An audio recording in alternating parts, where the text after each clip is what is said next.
Hi everybody, real quick video here on the parts that I took out yesterday of the 1967 American Standard Luxor Ventaway. Just giving you a real quick overview of the parts that I took out. Now the Ventaway mechanism is not here because I put it back in the toilet to seal the hole that was in the bottom of the tank, and I had to silicone that because I tried a little water in that tank yesterday, and let me tell you, water was coming out on the floor as fast as I was pouring it in, so that definitely was leaking. So that's being sealed. That was sealed up with silicone. So I'll show you here. This is the water control valve, the fill valve. It looks complex, and yes, it is actually. This has an anti-siphon mechanism on it, and of course, this is where the backflow preventer connected and filled, and then it had the diverter valve. So that's still in the toilet because it actually needs to be there. I'll tell you something about this valve, though. If this leaks where this plunger goes here, water will run down the side of the valve and drip. Now, normally on a regular toilet, that is not a problem. It'll just go in the tank. But on this valve, this tray is connected to this cylinder tube here, which connects inside the toilet, right? Well, guess what? If the water gets in this tray, either from that plunger leaking or the anti-siphon leaks, and water gets in here, it's going to come out on your floor because this is the nut that holds it to the toilet, and it's got holes in it. And this is hollow up through this tube. So if you have a lowboy like that, especially with the Luxor, I think even my Cola Rochelle will do that if it's, or one of them toilets also has it where it will come out on the floor. I think it might be the case. I have a case 1000. I'll do a video on that later. That toilet's put away right now and buried. Yeah, so if you have one that's leaking, check this up here. I don't know why they would make it like that. I don't know if it's because they want you to make sure you keep the anti-siphon working. I don't know. But if water gets in there, it's going to come out on the floor.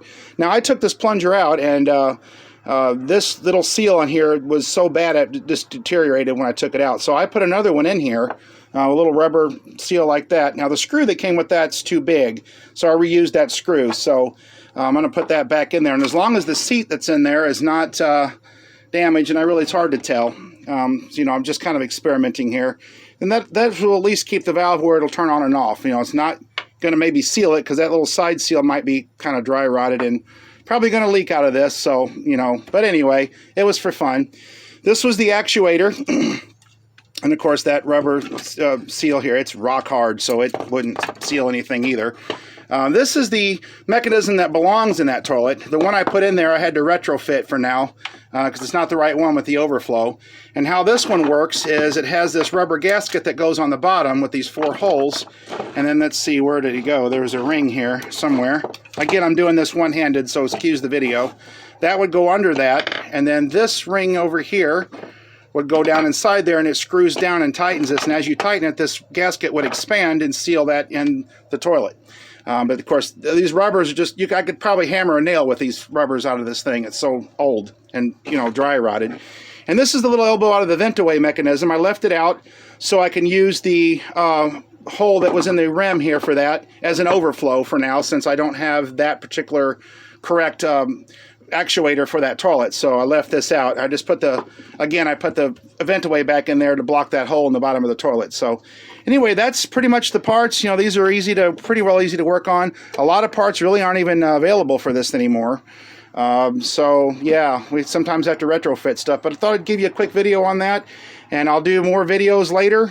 So be watching for more videos on some other toilets. And when I get the Luxor hooked up, we'll do some flush tests with it, and then I'll do a video on the green Luxor that I got. All right, bye for now.